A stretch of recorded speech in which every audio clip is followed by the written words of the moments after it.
দেখবে কিয়ামতের সন্নিকটে, যখন দেখবে আখিরি জামানায় মানুষ যোগ্য স্থানে অযোগ্যদেরকে বসিয়ে দিয়েছে, ঠিক তখন ওই আমানতের খেয়ানত করবে।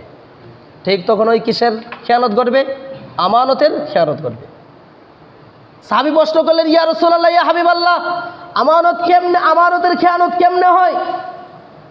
সাহাবী প্রশ্ন করবে, ইয়া রাসূলুল্লাহ, ইয়া হাবিবাল্লাহ, আপনি যে বললেন যখন আমানতের খেয়ানত সয়লাভ হবে, আমানতের খেয়ানত হবে, ঠিক তখন ওই কিয়ামত সংঘটিত হবে, তখন দেখবে তোমরা কিয়ামতের নিকটবর্তী সময় এসে গেছে। আচ্ছা ইয়া রাসূলুল্লাহ, তাহলে আমানতের খেয়ানত কেমনে হয়? আমানতের খেয়ানত কেমনে হয়? রাসূল আরবি সাল্লাল্লাহু আলাইহি ওয়াসাল্লাম জবাব দিলেন যে যখন এমন একটা সময় আসবে যে যোগ্য চেয়ারের মধ্যে অযোগ্যদেরকে বসিয়ে দিয়েছে, ঠিক তখনই মুসলমান আমানতের খেয়ানত করবে। চিন্তা করে আমানত নিয়ে। অথচ ইসলামের মুসলমানদের যে ঈমান আছে, সেই ঈমানের সাথে খুবই সম্পৃক্ত একটা বিষয়, সেটা হলো আমানত। আমানতটা হলো ঈমানের সাথে সম্পৃক্ত। কেন ঈমানের সাথে সম্পৃক্ত বললাম? সে কথাই আল্লাহ রসুল সাল্লাল্লাহু আলাইহি ওয়াসাল্লাম হাদিসের মধ্যে বলছেন, লা ঈমান লিমান লা আমানাতা লাহু। আল্লাহ রসুল সাল্লাল্লাহু আলাইহি ওয়াসাল্লাম বলছেন যে লা ঈমান লিমান লা আমানাতা লাহু। বলছেন কোনো মানুষের ভিতরে যদি আমানত না থাকে, তাহলে সেই ব্যক্তিটার ভিতরে ঈমানই থাকলো না। কোনো মানুষের ভিতরে যদি আমানতই না থাকে, তাহলে তার ভিতরে কি থাকলো না? ঈমান থাকলো না। তার মানে বোঝা গেল কি, হাদিস থেকে কি বুঝলাম? যে আমানত যে বিষয়টা, সে বিষয়টা হলো ঈমানের সাথে সম্পৃক্ত। ঈমানের সাথে কি সম্পৃক্ত? দেখেন কত গুরুত্বপূর্ণ একটা বিষয়। অথচ আমাদের সমাজে, আমাদের ওয়াজ মাহফিলে, মাঠে, আমাদের ওয়াজের ময়দানে, আমাদের জুমার বয়ানে খুবই কম আলোচনা হয় আমানত নিয়ে। এই জন্য আজকে চিন্তা করলাম যে আসলে আমানত নিয়ে আমানতের এই বিষয়টা নিয়ে একটু আলোচনা করা দরকার। তো মুহতারাম হাজরিন, বলছিলাম আল্লাহ রাব্বুল আলামিন কোরআনুল হাকিমের আয়াতের মধ্যে বলছেন, যে আয়াতটা আমি আপনাদের সামনে তিলাওয়াত করেছি, ওই আয়াতের মধ্যে আল্লাহ রাব্বুল আলামিন বলছেন যে ইন্নাল্লাহা ইয়া'মুরুকুম আন তুআদ্দুল আমানাতি ইলা আহলিহা। আল্লাহ রাব্বুল আলামিন বলতেছেন, ইন্নাল্লাহা, নিশ্চয়ই আল্লাহ, ইয়া'মুরুকুম, আদেশ করেছেন, নির্দেশ দিয়েছেন তোমাদেরকে। কি নির্দেশ? আয়াতের পরের অংশে আল্লাহ রাব্বুল আলামিন বলতেছেন, আন তুআদ্দুল আমানা, তোমরা কি করো? আমানত পৌঁছে দাও, আদায় করো। কিভাবে? আল্লাহ বলছেন ইলা আহলিহা, তার হকদারের কাছে। সুবহানাল্লাহ বলেন। কত গুরুত্বপূর্ণ একটা বিষয়। আল্লাহ নির্দেশ দিয়েছেন প্রত্যেকটা মানুষদেরকে, যে ইন্নাল্লাহা, নিশ্চয়ই আল্লাহ নির্দেশ দিয়েছেন। কি নির্দেশ? আল্লাহ বলতেছেন ইয়া'মুরুকুম, নির্দেশ দিয়েছেন তোমাদেরকে, আন তুআদ্দুল আমানাতি, তোমরা যেন আমানত পৌঁছে দাও। কোথায়? ইলা আহলিহা, তার হকদারের কাছে। কি বুঝলেন?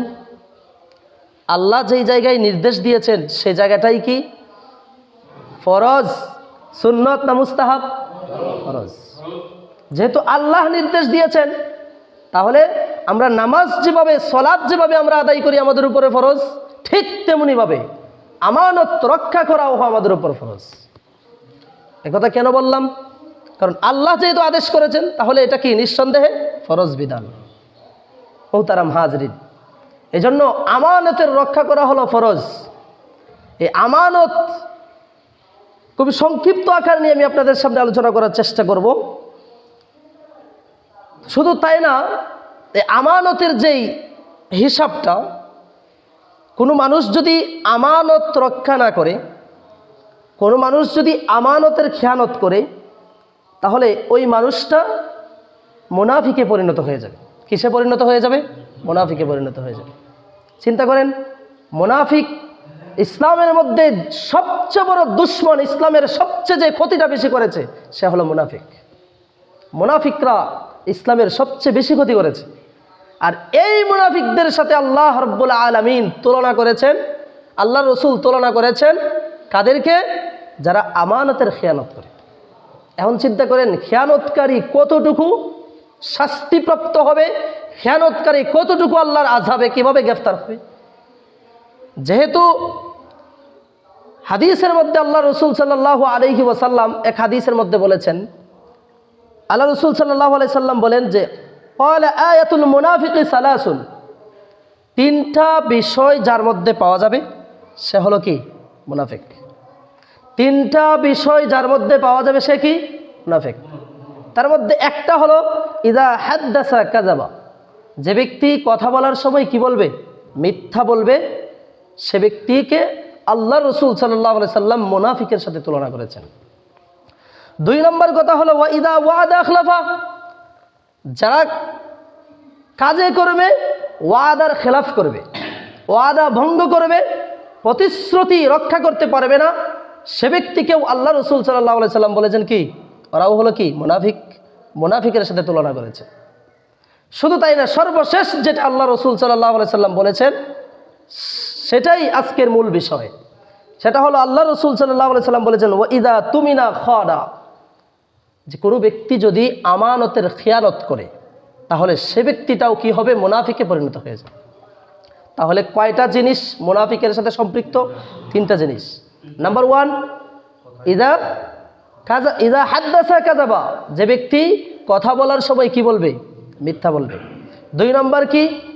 2 নম্বর হলো যারা ওয়াদা রক্ষা করতে পারবে না, প্রতিশ্রুতি ভঙ্গ করবে, ওয়াদা ভঙ্গ করবে, সে ব্যক্তিটাও মুনাফিকের সাথে আল্লাহ রসুল সাল্লাল্লাহু আলাইহি সাল্লাম তুলনা করেছেন। 3 নম্বর যেটা, সেটা হলো যারা আমানতের খেয়ানত করবে সে ব্যক্তিটাও মুনাফিক। তাহলে চিন্তা করেন, এবার আসেন মুনাফিকের শাস্তি কি? যদি আমরা মুনাফিক হয়ে যাই, আমানতের খেয়ানত করতে না, আমানতের রক্ষা করতে না পারি, আমানত হেফাজত করতে না পারি, আমানতের খেয়ানত করনেওয়ালা হয়ে যাই আমরা, তাহলে মুনাফিক হয়ে যাব। আর মুনাফিকের শাস্তি কি? আল্লাহ রাব্বুল আলামিন কুরআনুল হাকিমের মধ্যে সেটাও বলে দিয়েছেন যে ইন্নাল মুনাফিকিনা ফিদ দারকিল আসফালি মিনান নার। নাউযুবিল্লাহ। আল্লাহ রসুল বলছেন যে মুনাফিকদের শাস্তি হবে কি? জাহান্নামের সর্বনিম্ন যে স্তরটা আছে সেই সর্বনিম্ন স্তরে মুনাফিকদেরকে নিক্ষিপ্ত করা হবে। নাউযুবিল্লাহ। এবার চিন্তা করেন, আমানতের খেয়ানত করলে মুনাফিক, আর মুনাফিকের শাস্তি কি? জাহান্নামের সর্বনিম্ন স্তর। মুহতারাম হাজরিন, এই জন্য বলছিলাম যে এই বিষয়গুলো নিয়ে একটু আলোচনা বেশি করা দরকার, আমানতের খেয়ানত নিয়ে। কারণ আজকের সমাজে দেখবেন আমানতের খেয়ানত প্রত্যেকটা স্তরে স্তরে হচ্ছে। এজন্য আমানতের খেয়ানত থেকে আল্লাহ রাব্বুল আলামিন আমাদের সকলকে হেফাজত করুক, আল্লাহুম্মা আমিন। মুহতারাম হাজরিন, এই জন্য বলছিলাম আল্লাহ রসুল সাল্লাল্লাহু আলাইহি ওয়াসাল্লামের একদিন মসজিদের মধ্যে আলোচনা করতেছিলেন। হঠাৎ করে একজন গ্রাম্য সাহাবী আসলেন রসুলের কাছে, এসে বললেন ইয়া রাসূলুল্লাহ, ইয়া হাবিবাল্লাহ, কিয়ামত কখন হবে? কথাগুলো মনোযোগ সহকারে শোনার চেষ্টা করবেন। আল্লাহ রসুলকে একজন সাহাবী এসে জিজ্ঞেস করলেন, গ্রাম্য সাহাবী, ইয়া রাসূলুল্লাহ, কিয়ামত কখন হবে? আল্লাহ রসুল সাল্লাল্লাহু আলাইহি ওয়াসাল্লাম তার প্রশ্নের কোনো জবাব দিলেন না। কেন? কারণ তিনি আলোচনা করতেছিলেন। সাহাবীরা বলাবলি করতে লাগলো। রসুল সাল্লাল্লাহু আলাইহি ওয়াসাল্লাম বলে মনে হয় এই ব্যক্তির প্রশ্নটা পছন্দ করেন নাই, এই জন্য জবাব দিচ্ছেন না। আবার কিছু কিছু সাহাবী মনে করলো হয়তো রসুল সাল্লাল্লাহু আলাইহি ওয়াসাল্লাম এই সাহাবীর কথাটা শুনেনই নাই, এই জন্য জবাব দিচ্ছেন না। এইভাবে এক একজন যখন বলাবলি করতে লাগলো, এক পর্যায়ে রসুল আরবি সাল্লাল্লাহু আলাইহি ওয়াসাল্লাম আলোচনা শেষ করলেন। শেষ করে জিজ্ঞেস করলেন যে প্রশ্নকারী লোকটি কোথায়? সাহাবী বললেন ইয়া রাসূলুল্লাহ, আমি উপস্থিত। বললেন আপনি কি প্রশ্ন করেছেন? সাহাবী বললেন ইয়া রাসূলুল্লাহ, আমার প্রশ্ন ছিল কিয়ামত কখন হবে? কিয়ামত কখন হবে? রসুল আরবি সাল্লাল্লাহু আলাইহি ওয়াসাল্লাম চমৎকার জবাব দিয়ে বললেন ইযা দুইয়াতিল আমানাতু ফান্তাজিরিস সাআহ, তুমি যখন দেখবে দুনিয়ার মানুষ আমানতের খেয়ানত করছে। কি করছে ভাই? তুমি যখন দেখবে দুনিয়ার মানুষ আমানাতি ফান্তাজিরি, তুমি দেখবে দুইয়াত খেয়ানত করছে, আমানত রক্ষা করতে পারছে না, আমানতের হেফাজত করতে পারছে না, ঠিক তখনই কিয়ামত হবে। ঠিক তখনই কি হবে ভাই? কিয়ামত হবে। চিন্তা করেছেন?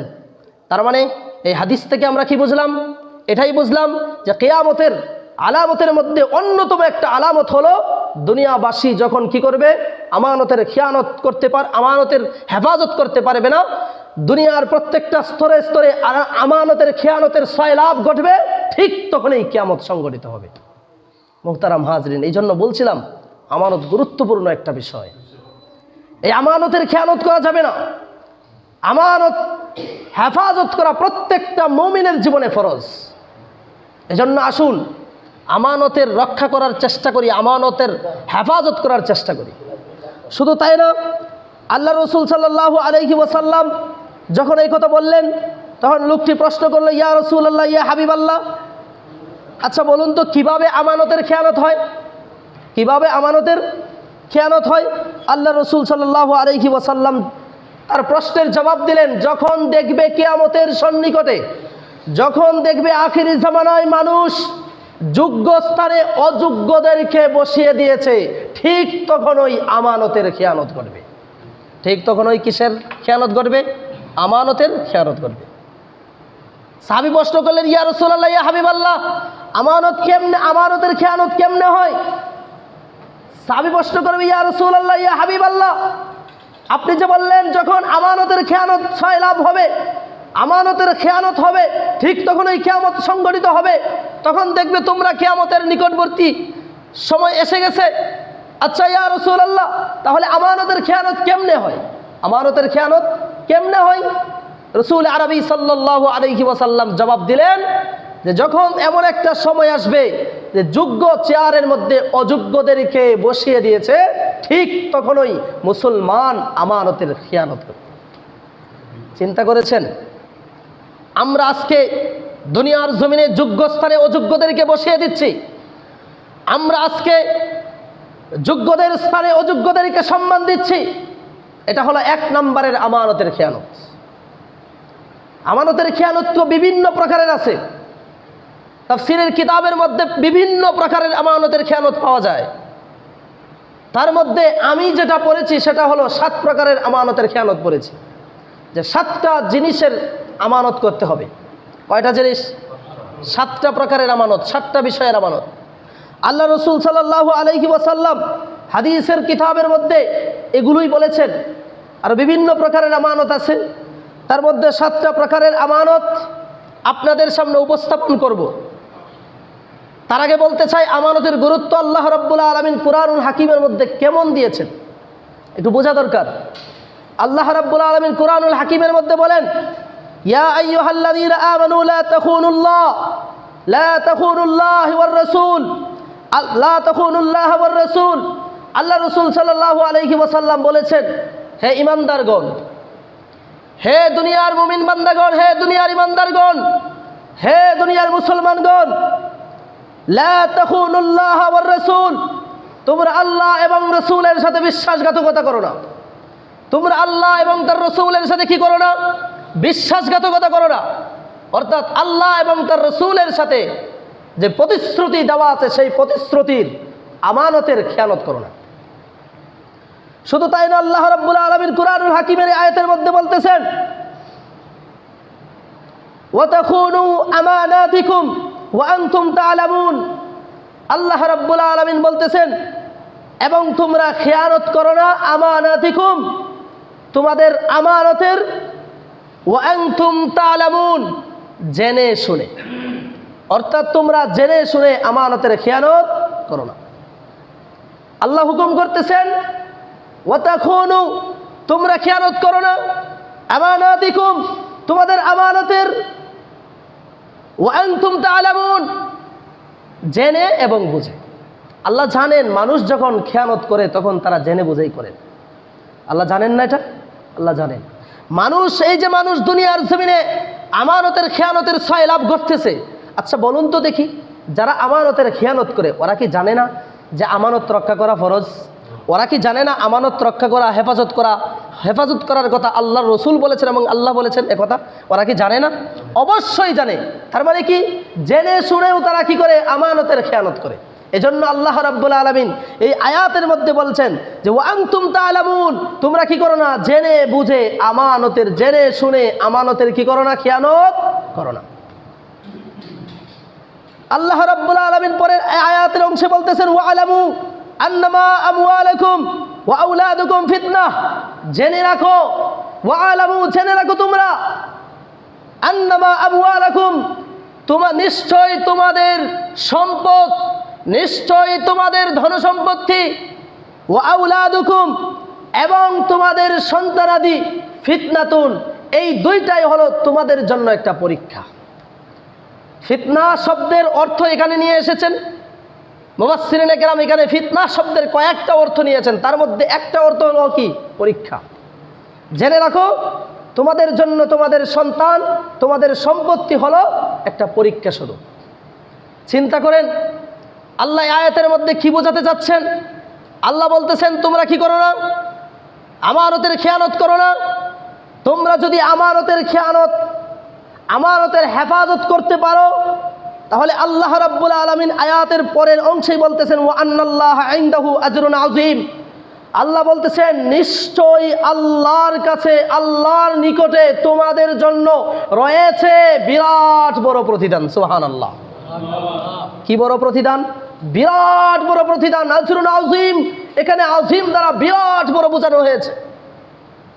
আল্লাহ বলতেছেন যদি তোমরা আমানত থেকে, আমানতের খেয়ানত থেকে বাঁচতে পারো, আমানতের হেফাজত করতে পারো, আমানত রক্ষা করতে পারো, তাহলে তোমাদের জন্য আমি আল্লাহর কাছে রয়েছে বিরাট বড় প্রতিদান, বিরাট বড় প্রতিদান, বিরাট বড় প্রতিদান। সুবহানাল্লাহ, সুবহানাল্লাহ।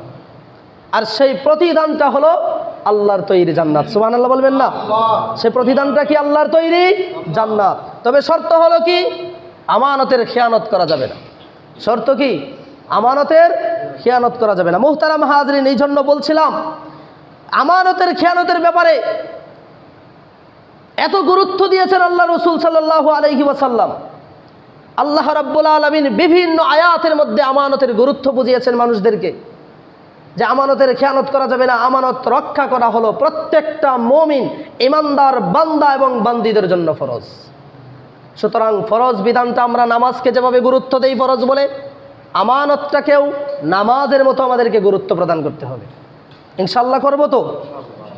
আমানতের হেফাজত করার চেষ্টা করব। মুহতারাম হাজরিন, আমানত এত গুরুত্বপূর্ণ একটা বিষয়। একজন মানুষ, একটা মাসআলা আমি আপনাদেরকে বলি, একজন মানুষের কাছে আরেকজন বন্ধু, তার একজন বন্ধু 1000 টাকা দিয়েছে। আমানতের গুরুত্বটা বোঝানোর চেষ্টা করছি, যে একজন মানুষ আরেকজনের কাছে 1000 টাকার একটা নোট দিয়েছে। 1000 নোটটা ওই ব্যক্তির কাছে আমানত। কি ভাই? আমানত। যদি ওই লোকটা আমানতের খেয়ানত করে তাহলে সে মুনাফিক। আর মুনাফিকের শাস্তি কি বললাম? জাহান্নামের সর্বনিম্ন স্থান। ইন্নাল মুনাফিকিনা ফিদ দারকিল আসফালি মিনান নার। জাহান্নামের সর্বনিম্ন স্থানে ওই মুনাফিককে নিক্ষিপ্ত করা হবে। শুধু তাই না, অসংখ্য শাস্তি তাদের আছে। আমি ওদিকে যেতে চাচ্ছি না, শুধু বলতে চাচ্ছি যে কোনো মানুষ একজন মানুষের কাছে 1000 একটা নোট দিল, 1000 টাকার একটা নোট দিল। এই 1000 টাকার নোটটা তার কাছে আমানত। এই 1000 টাকার নোটটা তার কাছে কি ভাই? আমানত। আমানতের খেয়ানত করা যাবে না। সে যেমন টাকার নোট দিয়েছে, যদি সেরা টাকা দিয়ে থাকে প্রাপ্য ব্যক্তির কাছে, অর্থাৎ যে টাকাটা তার কাছে দিয়েছে সেই ব্যক্তির কাছে এই টাকাই, সেরা টাকাটাই তার কাছে পৌঁছে দিতে হবে। যদি আপনি চেঞ্জ করে দেন যে এটা সেরা টাকা, খরচ করে ফেলেন, তাহলে আমানতের খেয়ানত হবে, আমানতের হেফাজত হইল না। আর আমানতের খেয়ানত যদি আপনি করেন তাহলে মুনাফিকের লিস্টের মধ্যে আপনার নামটা লেখা হয়ে যাবে। মুহতারাম হাজরিন, এই জন্য বলছিলাম আপনাকে যেই রকমের টাকা দিবে, 1000 টাকার নোট যদি আপনাকে দিয়ে থাকে, আপনি পরবর্তীতে তার কাছে 1000 টাকার নোটটাই ফিরিয়ে দিতে হবে। যদি সেরা টাকা দিয়ে থাকে, সেরা টাকাটাই তার কাছে ফিরিয়ে দিতে হবে। যদি ভালো নোট দিয়ে থাকে, নতুন কোনো নোট দিয়ে থাকে 1000 টাকার, তার এই নোটটাই তাকে ফিরিয়ে দিতে হবে, নতুবা আমানতের খেয়ানত হয়ে যাবে। মুহতারাম হাজরিন, বলছিলাম আমাদের সমাজে খেয়ানতের সয়লাভ ঘটতেছে। আমি যে আপনাদের সামনে এই মসজিদের মিম্বারের মধ্যে বসে কথা বলি, কোরআন এবং হাদিসের কথা বলতেছি, প্রত্যেকটা কথা আমার কাছে আমানত। আমি যদি আমানতের খেয়ানত করে উল্টাপাল্টা কোনো কথা আমি আপনাদের কাছে পৌঁছে দেই, আমি যদি কোরআন এবং হাদিসের উল্টাপাল্টা কোনো কথা আপনাদের কাছে পৌঁছিয়ে দেই, তাহলে আমানতের খেয়ানত করলাম, আল্লাহর কোরআনের আমানতের খেয়ানত করলাম, আল্লাহ রসুলের হাদিসের আমানতের খেয়ানত করলাম। আর আমানতের খেয়ানত করার কারণে কাল কিয়ামতের ময়দানে আল্লাহর কাছে আমার জবাবদিহি করতে হবে। সুতরাং আমার এই মিম্বারটা আমার জন্য আমানত, আমার এই মিম্বারটা আমার জন্য কি ভাই? আমানত। এই মিম্বার থেকে মিথ্যা কথা বলা যাবে না। যেই কথাগুলো বলবো কোরআন এবং হাদিস থেকে কথাগুলো বলে আপনাদের কাছে প্রচারের চেষ্টা করব ইনশাআল্লাহ। যদি উল্টাপাল্টা কোনো কথা বলি, বানিয়ে কোনো কথা বলি, তাহলে আমানতের খেয়ানত হয়ে যাবে। এই মসজিদের মিম্বার আমার জন্য না। বুঝতে পেরেছেন কথাগুলা? ঠিক তেমনিভাবে মসজিদের মুয়াজ্জিন সাহেবকে যে দায়িত্ব দেওয়া হয়েছে, মসজিদের জন্য যেই দায়িত্ব দেওয়া হয়েছে, প্রত্যেকটা দায়িত্ব পুঙ্খানুপুঙ্খানুভাবে আদায় করা, এটা মুয়াজ্জিন সাহেবের দায়িত্ব।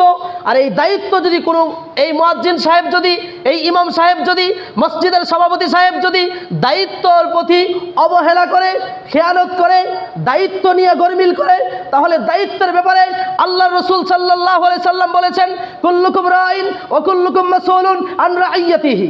আল্লাহ রসুল বলেছেন কিয়ামতের ময়দানে এই দায়িত্বের ব্যাপারে, তার অধীনস্থদের ব্যাপারে, তার দায়িত্বের ব্যাপারে কাল কিয়ামতের ময়দানে আল্লাহর আদালতে দাঁড়িয়ে জবাবদিহি করতে হবে।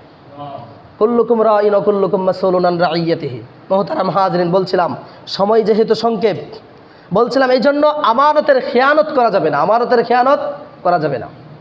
বিশ্বের সমস্ত মুসলিম উম্মাহ আমাদের কাছে আমানত। একজন মুসলমান আর একজন মুসলমানের কাছে আমানত। কোরআন এবং হাদিস যে আল্লাহ রসুলের কাছ থেকে আমাদের পর্যন্ত এসেছে, সেই কোরআন আমাদের কাছে আমানত, সেই রসুলের হাদিস আমাদের কাছে আমানত। বিশ্বের সমস্ত মুসলমান আমাদের কাছে আমানত। আজকে বিশ্বের আনাচে কানাচে মুসলমানরা নির্যাতিত হচ্ছে, মুসলমানরা নির্যাতিত হচ্ছে, মুসলমানরা নিষ্পেষিত হচ্ছে, মুসলমানরা জুলুমে নির্যাতিত হচ্ছে।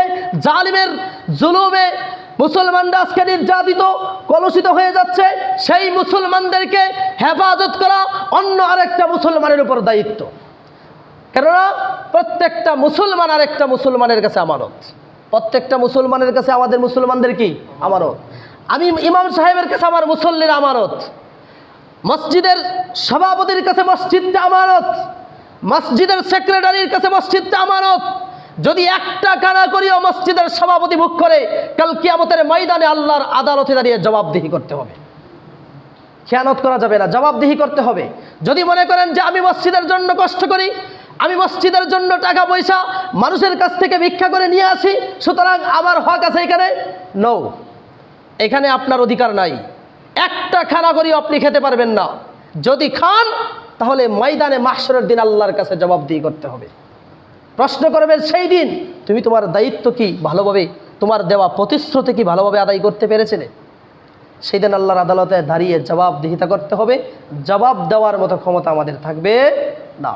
মুহতারাম হাজরিন, বলছিলাম এই জন্য আমাদের বিশ্বের আনাচে কানাচে যত মুসলমান নির্যাতিত হচ্ছে, প্রত্যেকটা মুসলমান কি একে অন্যের কাছে আমানত, একে অন্যের কাছে কি ভাই আমানত। এজন্য যদিও আমরা ফিলিস্তিনের মুসলমানদের কাছে আমরা দায়ী, আমরা ঋণী হয়ে গেলাম।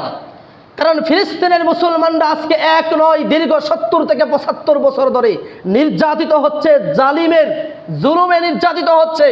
কিন্তু আমরা বাংলার মুসলমান এক কোনায় বসে আছি, আমরা কিছুই করতে পারছি না।